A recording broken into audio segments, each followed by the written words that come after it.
Chapter 5 On the Rise. Not long after the trial, Caesar and Cornelia welcomed their first daughter to the world. And guess what Caesar named her? Julia. Soon Caesar was on the move again. If he wanted the good life for his wife and daughter, he had to become an even better orator and soldier. So he set off for the Greek island of Rhodes to study with the great philosophers and orators of the day. It was on his journey that he was kidnapped by pirates. But back in Asia, the rebel forces of King Mithridates were causing trouble again. So Caesar had to abandon his plans for the roads. Instead, Caesar rushed to help the Roman governor in Asia. In Caesar's judgment, the governor was not acting strong enough. So what did Caesar do? He took over the army and led them into battle himself, defeating the rebels. This was against the law. The governor was supposed to call the shots in his province, but Caesar didn't care. He'd do anything to bring glory to his family and to Rome. No one at home would ever cheer his name if he sat back and played by the rules. Caesar, now 27 years old, received word from Rome. He'd been elected to public office. It was time to return home once again. Caesar was elected pontifex. He was now an even more important priest than he'd been before. It was another step up the Roman ladder of success. Luckily, the rules for being a pontifex were not so strict, and Caesar would remain a soldier. A couple years later, Caesar was elected to another post as quaestor. This was a government official who did any number of things for the Republic. There was a quaestor in charge of Rome's water supply, for example. Caesar was probably thrilled to be assigned a post in faraway Spain. He had seen the eastern reaches of the Republic when he was a soldier in Asia. Now, as an important representative of Rome, he would journey west to the edge of the known world. Just as he was preparing to leave, tragedy struck when Caesar's wife died.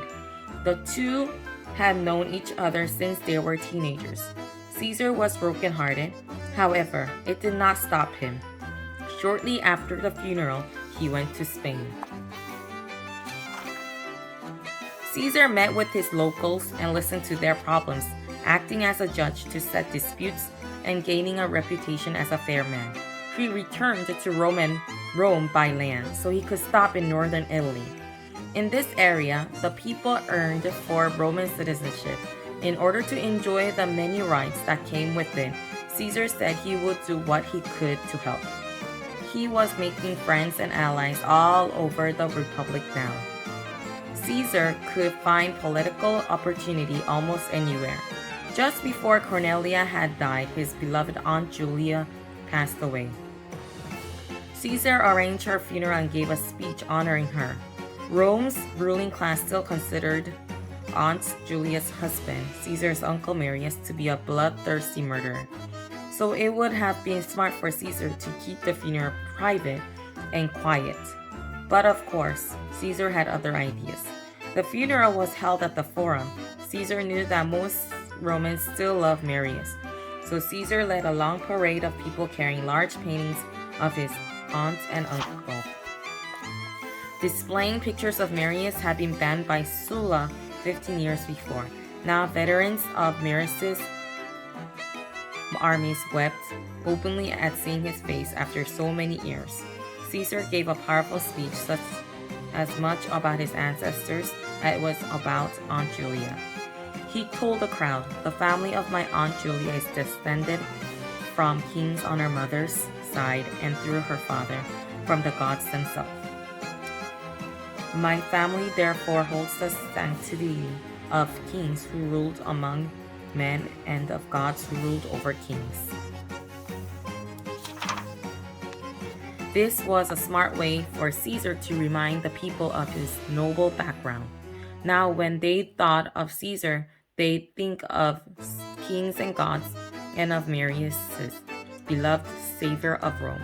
That day, chants of Caesar and Marius echoed through Rome. After his post in Spain, Caesar held a number of jobs in Rome. One was organizing public festivals and games.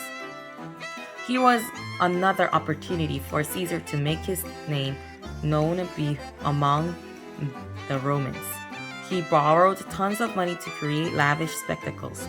For one event, Caesar brought together more than 600 of the Republic's best gladiators. Memories of Spartacus's rebellion were still fresh. Some feared that Caesar was trying to start another rebellion, but Caesar had other plans. He dressed the gladiators in pure silver. The crowds were dazzled as the sun reflected off so much shiny armor. Julius Caesar could really put on a show. Soon, Caesar's name was on everyone's tongue. From one end of the Republic to the other, he had made friends and gained their support. He was well on his way to the very top of Roman politics.